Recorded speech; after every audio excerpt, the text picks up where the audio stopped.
بسم اللہ الرحمن الرحیم۔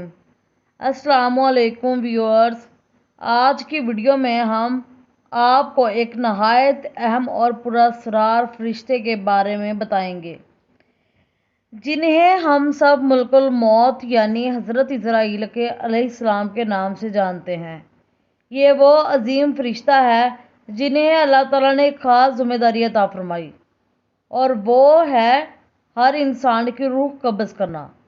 آج ہم آپ کے سامنے حضرت اسرائیل علیہ السلام کے 10 ایسے واقعات پیش کریں گے جنہیں سن کر انسان کی آنکھیں کھل جاتی ہیں اور دل کانپ اٹھتا ہے۔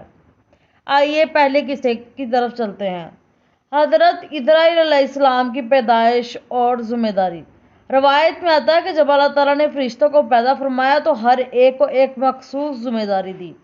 حضرت جبرائیل علیہ السلام کو وحی کا کام ملا، حضرت میکا علیہ السلام کو رزق بانٹنے کا، اور حضرت اسرائیل علیہ السلام کو موت دینے کا۔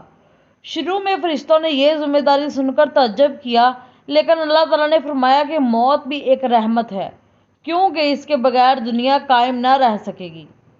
جب اللہ تعالیٰ نے حضرت آدم علیہ السلام کو پیدا کرنا چاہا تو زمین سے مٹی لانے کے لیے کئی فرشتے بھیجے، لیکن زمین نے انکار کر دیا۔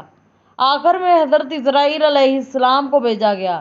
انہوں نے اللہ کے حکم پر مٹی لی اور لائے۔ اس وقت سے انہیں قابض الروح یعنی جان لینے والا فرشتہ بنایا گیا۔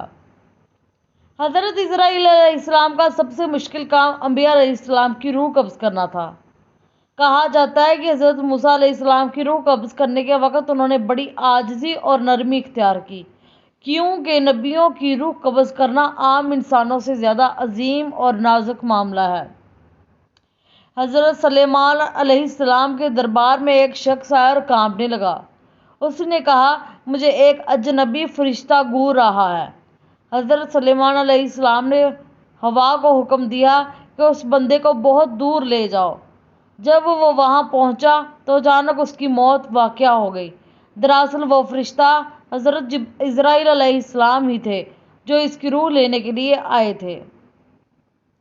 بزرگان دین فرماتے ہیں کہ مومن کی روح قبض کرنا ایسا ہوتا ہے جیسے پانی کسی مشک سے آرام سے نکلتا ہے، لیکن کافر کی روح کھینچنا ایسا ہوتا ہے جیسے کانٹے دار شاخ کو گیلی اون میں سے کھینچا جائے۔ حضرت اسرائیل علیہ السلام ہر روح کو اس کے اعمال کے مطابق نکالتے ہیں۔ جب فرعون سمندر میں ڈوبا تو اس نے کلمہ پڑھنے کی کوشش کی، لیکن اللہ نے اس کا ایمان قبول نہ کیا۔ اس وقت حضرت اسرائیل علیہ السلام کو حکم ملا کہ اس کی روح قبض کر لی جائے۔ اس واقعے سے یہ سبق ملتا ہے کہ توبہ اور ایمان صرف زندگی میں قبول ہوتے ہیں، موت کے وقت نہیں۔ کچھ روایات میں آتا ہے کہ حضرت اسرائیل علیہ السلام موت کے وقت انسان کے سامنے آتے ہیں۔ مومن انہیں ایک نہایت خوبصورت شکل میں دیکھتا ہے، لیکن کافر کے سامنے وہ نہایت خوفناک صورت میں آتے ہیں۔ اس سے پتہ چلتا ہے کہ موت کا لمحہ ہر ایک کے اعمال کے حساب سے مختلف ہوتا ہے۔ حضرت داؤد علیہ السلام عبادت میں مشغول تھے۔ جب حضرت اسرائیل علیہ السلام ان کے پاس آئے، آپ نے پوچھا، آپ کون ہیں؟ حضرت اسرائیل علیہ السلام نے کہا، میں وہ ہوں جو دروازے کی اجازت کے بغیر بھی اندر آ سکتا ہوں۔ تب حضرت داؤد علیہ السلام کو سمجھ آ گیا کہ یہ ملک الموت ہے، اور انہوں نے اپنی جان اللہ کے سپرد کر دی۔ حضرت اسرائیل علیہ السلام نے فرمایا کہ اللہ تعالیٰ نے میرے سامنے پوری دنیا ایسے رکھی ہے جیسے کسی کے سامنے دسترخوان رکھا ہوتا ہے۔ جہاں بھی کسی کی موت لکھی ہے، میں لمحوں میں وہاں پہنچ جاتا ہوں۔ اس سے معلوم ہوتا ہے کہ ان کے لیے فاصلے اور وقت کی کوئی قید نہیں۔ آخرت کے دن جب سب کو موت آ چکی ہوگی تو اللہ تعالیٰ حضرت اسرائیل علیہ السلام کو حکم دیں گے کہ وہ اپنی روح قبض کر لیں۔ وہ گر پڑیں گے اور پکاریں گے، اگر میں بھی مر سکتا ہوں تو باقی کون ہے جو زندہ رہ سکتا ہے؟ یہ منظر انسان کو یہ سبق دیتا ہے کہ موت سے کوئی بچ نہیں سکتا۔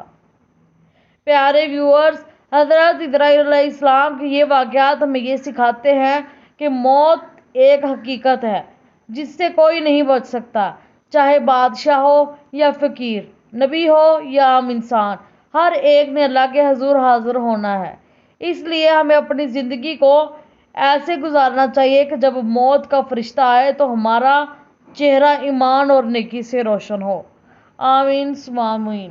جزاک اللہ خیر۔